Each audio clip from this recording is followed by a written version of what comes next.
All right. Well, here's another week of faith, hope, and love at home. And we are super excited to bring into our journey together as we've seen faith, hope, and love kind of spread in homes through this series, and encouragement to our church and to other friends.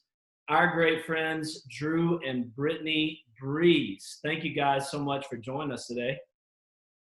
Great to be with you. So excited. We're a little jealous. We wish we could enjoy some sunny California weather. It snowed yesterday in Pittsburgh.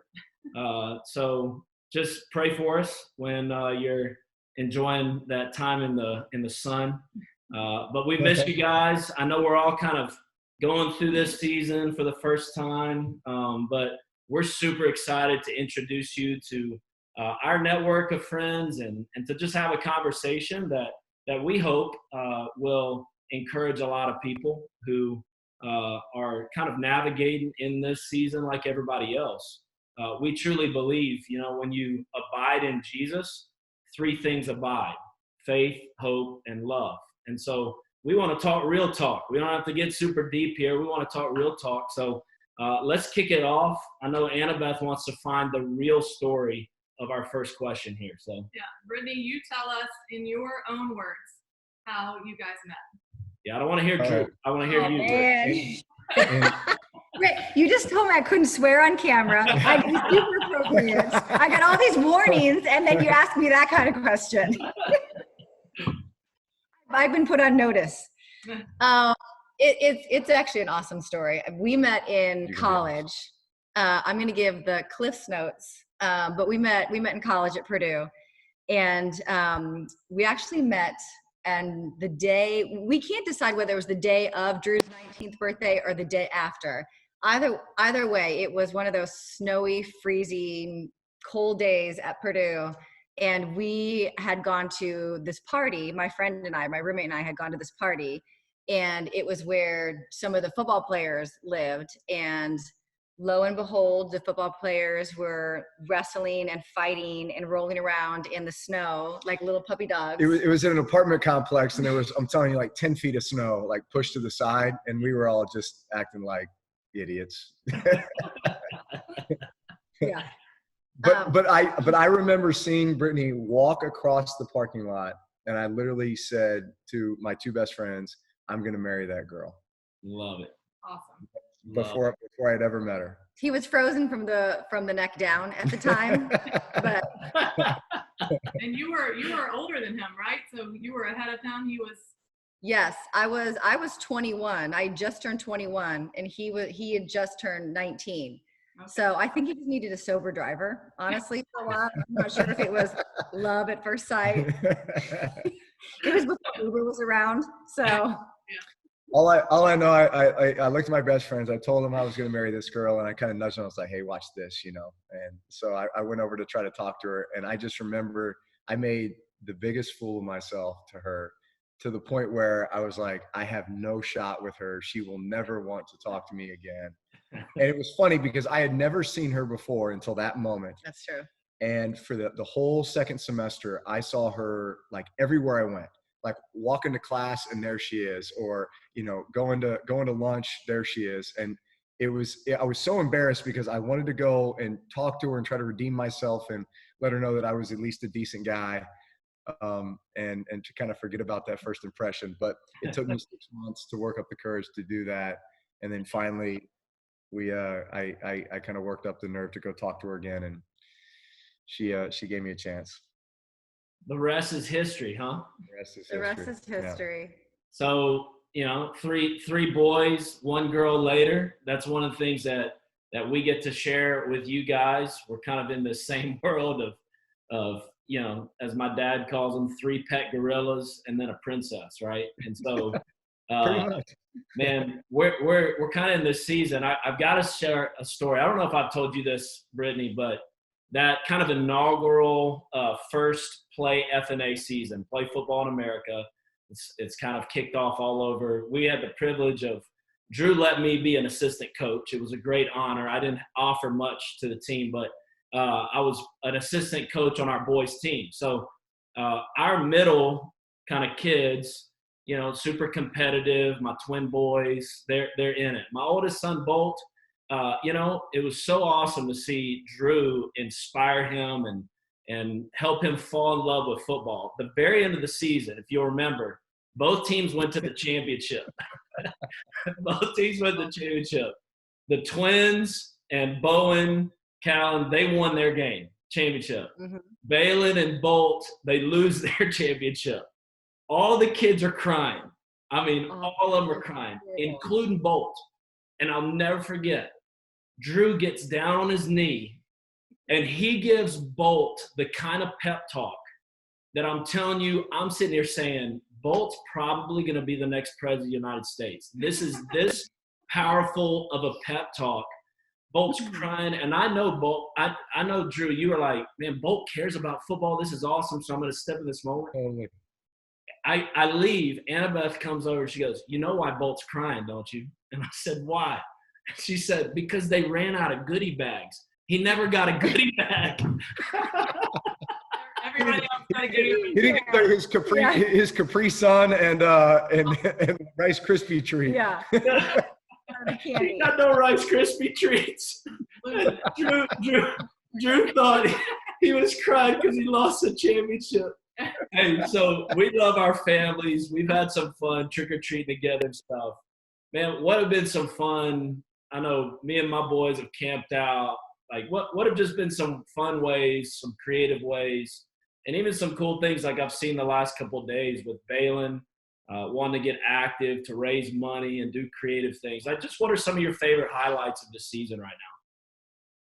Well, as you know, Drew can literally not sit still. It is just not something that he is capable of doing. So I can't tell if it's the kids wanting to do things or if it's Drew wanting to do things. I mean, he's done like scavenger hunts, and then we drag the trampoline under the basketball hoop, and then we're doing trick shots, and then we're having like paddle boarding in like the pool, which the paddleboard barely fits in the pool, so it's always something. Like, it's literally nonstop. Every morning he's like, okay, what are we doing today? What are we doing? What's going on? So I mean, he's like a camp all to himself. I mean, it's amazing. The homeschooling thing's way too slow paced for me right now. He can't be involved in the homeschooling thing. Yeah. He's like, when's recess? Yeah, that's exactly right. I'll take them. Yeah. Britt got a shirt that says homeschool mom on it, and I got a shirt that says PE teacher. I'm Dad. Exactly. We've had fun. We've had some dunk competitions, so when the boys get some free time, I think we've watched literally, you'll appreciate this, Rob, with the basketball background. We've watched every NBA slam dunk competition, I think, in history. That's awesome. In history. We've gone year by year through YouTube. Yeah. And the boys, you know this because you got some athletic boys, but man, like when they see something that they're into, you can just see the wheels start to turn. Yeah. And then they'll go out and visualize it and practice it and fail and get frustrated and throw the ball into the, in the wall and get upset. And then all of a sudden, like, it clicks and they hit it. And it's just like, it's a great joy for a parent to see them fail. And then all of a sudden have that success. And so then of course they're like, Dad, videotape this, slow motion this. And, we're in this day and age with social media where it's kind of fun because you can share all that stuff and people get a kick out of it. So they've gotten into that. We've been really proud of Balin with, painting shoes. I've kind of mentioned that even more so this week because we were laying in bed with Balin one night and Balin just talking about, you're trying to explain to your kids at this age, what's happening, in the world, right? And why things are the way they are right now with COVID-19 and why we have to stay home. And, as you're having those conversations, Balin being the oldest said, hey, I wish there was a way I could help, but I just don't know what I can do. And so then we got to talking about, this talent that he has with art and with painting shoes. And he said, well, what if I paint shoes and you think people would want to buy them? And it's like, well, let's give it a shot, So we posted that on social media and actually had a couple of people reach out to us about wanting to buy shoes with obviously the proceeds going to COVID-19 relief. So that got Brittany and I both really excited because, anytime, your child especially can take something that they're passionate about and they're developing a talent or a desire to do, and then turn that into helping people, that makes you feel really good. I love it. Well, one of the things that we've been praying for through these interviews is just to encourage other people who are also stuck at home, and to give people hope. And just what are some of the things that people are sharing with you, or that you have shared with others to stay hopeful in this time? Gosh, I mean, that's such a great question. I mean, it really is, I think, bringing out the best in people, you know. And when you go back and you look at trying times throughout history, you know, you look at all the trying times through the Bible. I tried to reference, you know, all of those through my children without scaring them. You're trying to give them hope because you have all these examples of how it's come out. And sometimes we just don't know, right? And that's what ultimately faith is. And that's what ultimately our faith in God and Jesus is not knowing why something is happening and not knowing what is going to come of it, but ultimately know that it's in God's hands and we are in his hands and protected. And I think just connecting with people who are Christians, who have ups and downs just like you do. You know, we've been able to obviously talk with you guys a bunch, just kind of relating with the kids, but then also, you know, other family members, other people in the community, because we're really all in this together. You know, we really just need to help each other at this time. And if anything, I think it's just bringing people closer together if you let yourself look at it that way, right? There are so many blessings that are coming out of this situation. Having all this time with your kids that we never had before. I mean, a week before this all hit, Drew and I were drawing out a calendar and it was completely full. There wasn't probably an hour left in the day or on the weekend, you know, and then all of a sudden we have all this time with our children that, you know, they're growing up fast. Who knows how much time we're going to have and how much time they're going to want to be with us. Yeah. So you have all these opportunities, and now Balin learning to serve others, you know, and to really help with charity. So we're kind of just finding our way through this as much as we can. Yeah, you know, hope. I kind of define this. It's an expectation of the promises of God's faithfulness, right? And that's what you're speaking to. You can always have hope in faith because God is faithful. We're not faithful. Yeah. God is faithful. And that's why we can always stay hopeful. And our hope has always been to, you know, be able to share with as many other people, especially those who right now don't have that faith in Jesus, that he's there for them, that he loves them, and that he can provide the same security in this life and into the next. And I know you guys, God has just used you in so many different ways. Personally, we want to say thank you for your friendship and encouragement in our lives over the years. But God's used you on and off the field to give hope to so many people. Talk a little bit, because I know this is a calling of your life. And we kind of united together in post-Katrina New Orleans with a calling. We really felt a calling together to the city of New Orleans and that together. But there's also been a calling in your life to form the Brees Dream Foundation, and for that to be something that your whole family owns together to honestly give people hope, right? To meet needs and change lives. Share with us maybe some of the favorite things that you've been a part of and just how that got up and going. Wow. Well, we formally established the foundation in 2003 when I was playing for the San Diego Chargers at the time. But really, it was something that Brittany and I had talked about really ever since that we met. And certainly when we got married, we actually officially formed it on our honeymoon. Like, this is exactly, you know, what we want our mission statement to be, our focus to be. And in the beginning, it was about improving the quality of life for patients with cancer. Well, and just to interject, you'll appreciate this about, you know, not understanding God's work. I got massive food poisoning on our honeymoon. And so we were literally in the room for probably 5 days straight where we couldn't leave. And so we just sat and talked and talked and talked. And that's how we came up with our foundation. Yeah. Did Drew use a whiteboard? No, he couldn't. He didn't have any utensils. I wouldn't let him leave the room. It was horrible. I was like, we're married. You can't leave me. No. Yeah.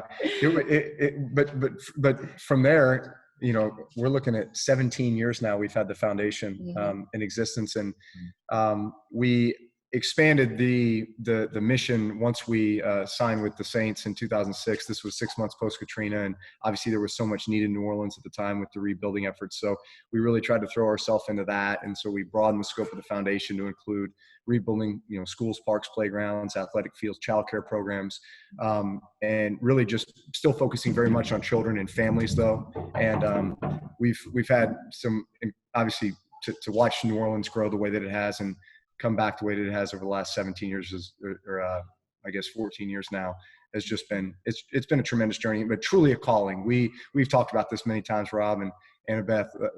Coming to New Orleans was really very little about football, and it was everything about where we felt like God was leading us for so many other reasons. Yeah. Well, guys, look, I know kids be crazy and all over the place, and it just means the world that you would take some time with us to encourage us today. I can't wait to maybe give you a little taste of Pittsburgh soon, maybe have you guys here and introduce you to some of our family here. Obviously, our family in New Orleans loves you and appreciates you. But thanks so much for encouraging us. Thank you for the recognition. One of the things that people ask me all the time with this blessing that I've had to serve as a chaplain in the NFL, like, what's it like? And the biggest thing I always share is it's amazing to me how many people in the NFL, these stories aren't shared enough. A lot of your teammates and coaches and the organizations really consider the platform that God's blessed them with as a responsibility to serve a lot of people. And you guys recognize that. You epitomize servanthood and encouragement. And I know from the Wilton family to the Brees family, we got nothing but love for you. And we're just so thankful for you. Oh, we love you guys too. We can't wait to see you. For sure. Thanks so much for joining us today. Bye. Enjoy that snow. Oh, right.